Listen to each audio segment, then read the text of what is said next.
Hello students, class 11th में physics में मैंने लास्ट वीडियो में कराया चल रहा है आपका विमाओं के उपयोग। तो 2 उपयोग मैंने आपको कराए हैं विमाओं के। अब तीसरा है उपयोग कि विभिन्न भौतिक राशियों में संबंध स्थापित करना। ठीक है। पहला उपयोग बताया था कि एक पद्धति के मात्रकों को दूसरी पद्धति के मात्रकों में बदलना बताया था। दूसरा है किसी भौतिक राशि के विमीय संतुलन का परीक्षण करना बताया था। अब तीसरा उपयोग हम बता रहे हैं यहाँ से कि विभिन्न भौतिक राशियों में संबंध स्थापित करना।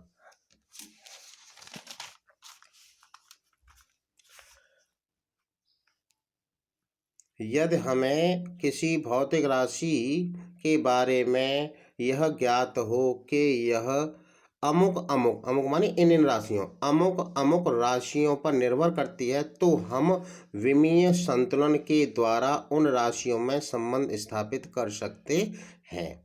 अब इसके लिए कैसे याद करेंगे, इसके लिए क्वेश्चन लेते हैं या एग्जाम्पल कि एक सरल लोलक का दोलनकाल या आवर्तकाल, ठीक है ना, ये टी है।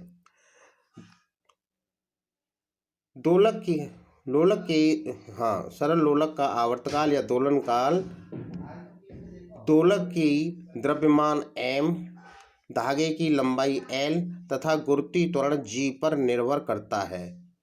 इनमें संबंध स्थापित कीजिए विमाओं की सहायता से।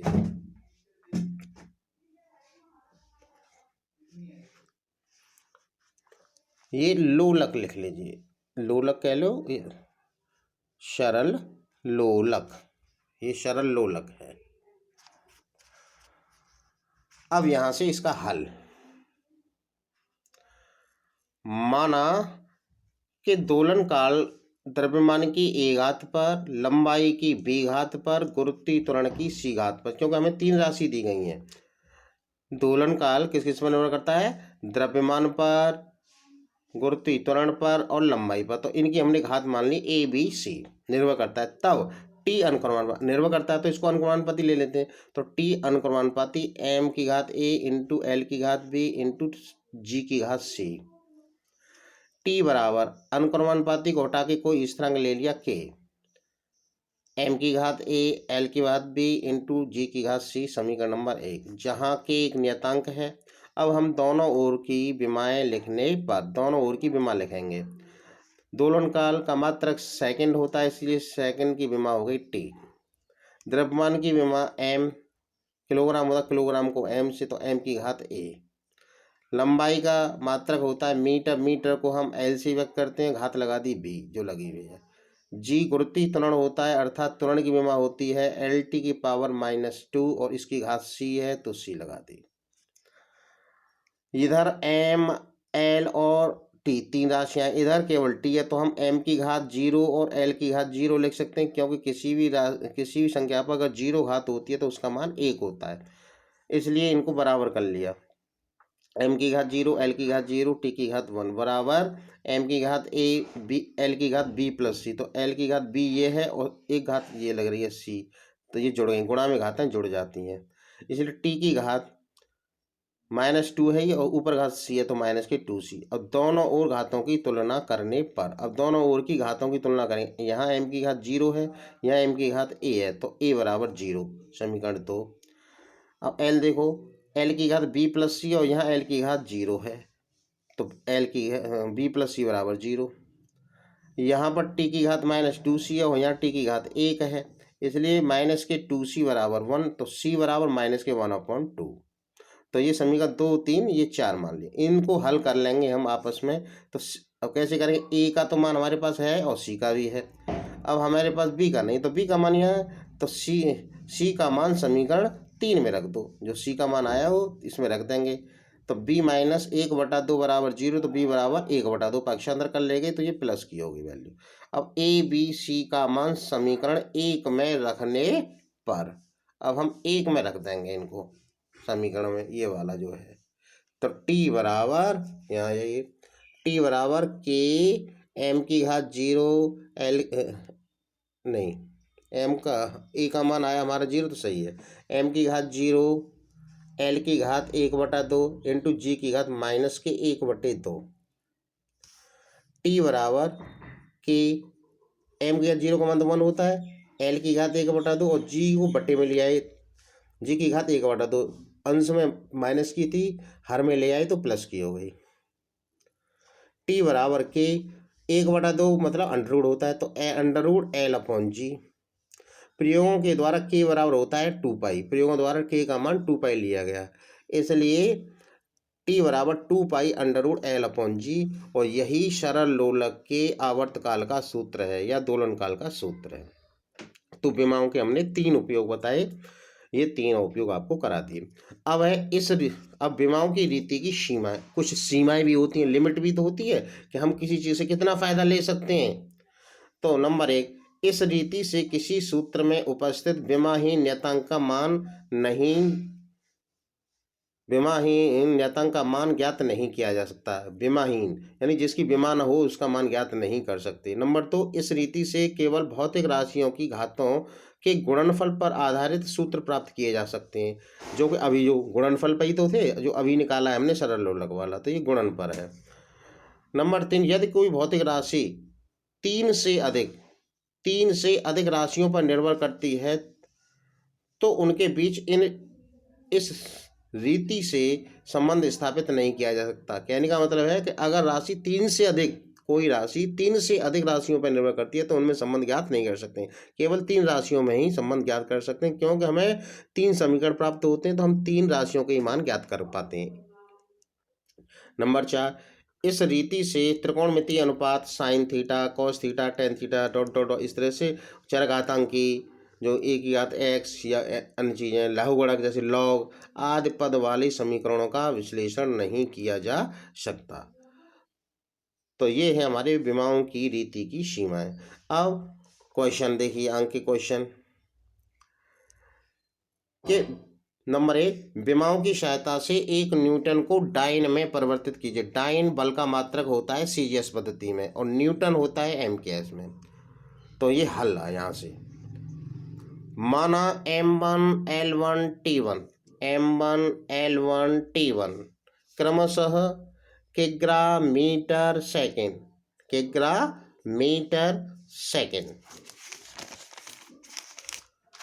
को व्यक्त करते हैं तथा m2 l2 t2 क्रमशः ग्राम सेमी सेकेंड को व्यक्त करते हैं, क्योंकि ये सीजीएस पद्धति में है तो हमें एम के से सीजीएस में बदलना है, यानी कि न्यूटन को डाइन में बदलना है, तो किसमें ग्राम सेमी सेकेंड को व्यक्त करते हैं। तब बल का विमीय सूत्र क्या होता है हम जानते हैं, ml t की पावर -2 होता है। हमारा दिया है n1 बराबर 1 न्यूटन, क्यों 1 न्यूटन दिया है और डाइन में बदलना है, तो यानी n2 बराबर ज्ञात करना है। तो हमने फॉर्मूला बताया था कि एक पद्धति से दूसरी पद्धति में मात्रक बदलना, यानी पहला जो उपयोग है, तो n2 बराबर n1 m1/m2 की घात 1, इससे यहाँ से घात लगाते हैं, जब m की घात यहाँ क्या है, जैसे बल की विमा में क्या है 1 तो 1 घात है, L1/L2 की घात L पे कुछ घात नहीं है तो 1 है। अब T1/T2 की घात यहाँ -2 है तो इसलिए यहाँ पर 2 लगेगी, ठीक है, ये 2 है माइनस की। n1 बराबर 1, m1 किसको व्यक्त करता है, kg को किलोग्राम को, m2 द्रव्यमान को, तो g लगा दे, g मीन्स ग्राम को व्यक्त करता है। L1 मीटर को व्यक्त करता है तो L1 मीटर लिख दिया m, L2 सेंटीमीटर तो cm सेंटीमीटर, T1 सेकंड को T2 सेकंड को घात -2, सेकंड से सेकंड का कोई कैंसिल हो गया। 1 किलो में कितने होते हैं 1000 ग्राम बटे ग्राम, 1 मीटर में 100 सेमी होते हैं बटे सेमी से सेमी कट गया, ग्राम से ग्राम गया, बराबर 1000 ये है और 100 ये है, गुणा कर दिया, बराबर क्या है 1 2 3 4 5 यानी 10 की घात 5, तो 1 न्यूटन बराबर 10 की घात 5 डाइन, ये बराबर ये आंसर हो। तो 1 न्यूटन को 10 डाइन में बदल दिया विमाओं की सहायता से। अब दूसरा क्वेश्चन आगेगा, किसी पेच मापी का अल्पतमांक 0.01 mm है, मिलीमीटर है, इस यंत्र की सहायता से 2 mm मिलीमीटर मोटाई मापने में प्रतिशत त्रुटि ज्ञात कीजिए। तो दिया है गिवन दैट डेल्टा एक्स बराबर 0.01 मिलीमीटर। तो ये जीरो जो माप दी गई है वो है। प्रतिशत त्रुटि हमें ज्ञात करनी है और हमारा x का मान दिया है हमारा 2 mm। x बराबर 2 mm मोटाई मापने में नापी गई इस मोटाई को मापने में प्रतिशत त्रुटि बराबर होता है delta x upon x into 100। ये फॉर्मूला है। प्रतिशत त्रुटि की परिभाषा में बताया था।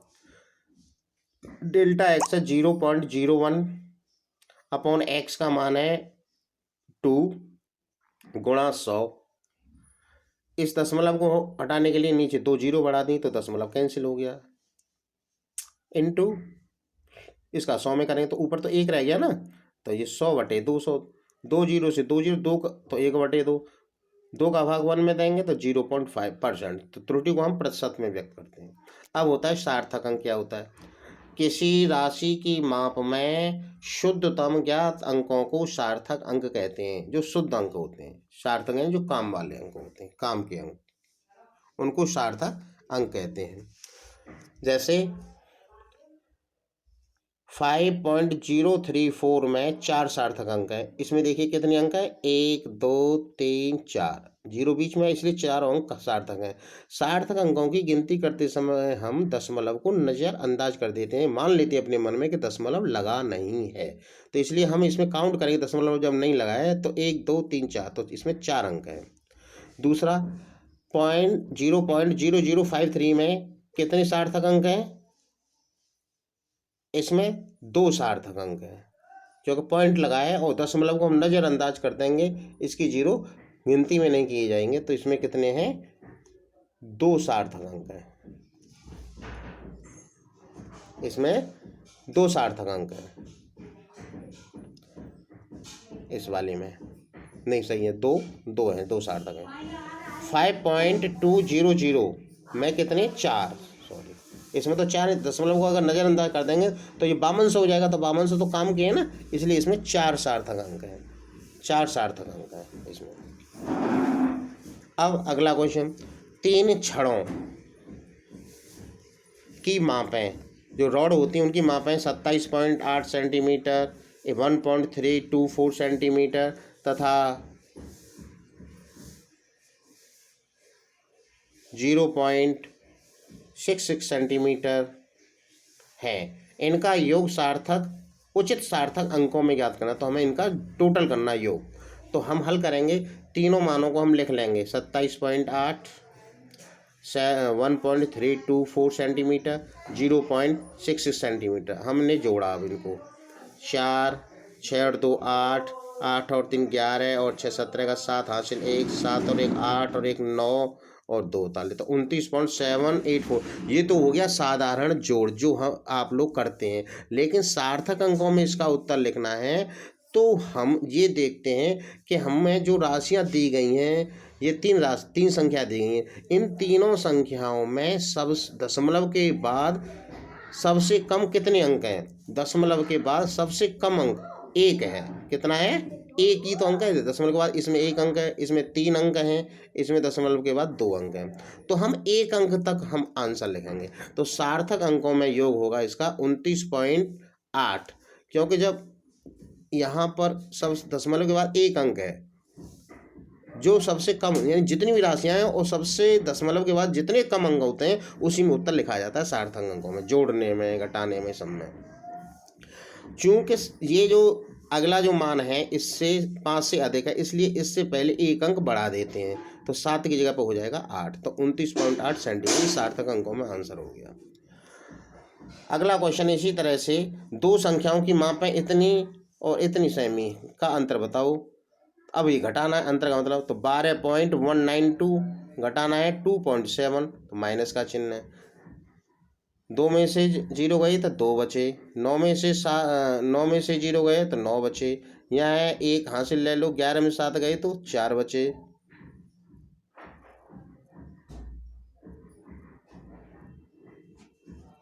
यहाँ रह गया 1, तो 11 में से 2 गए,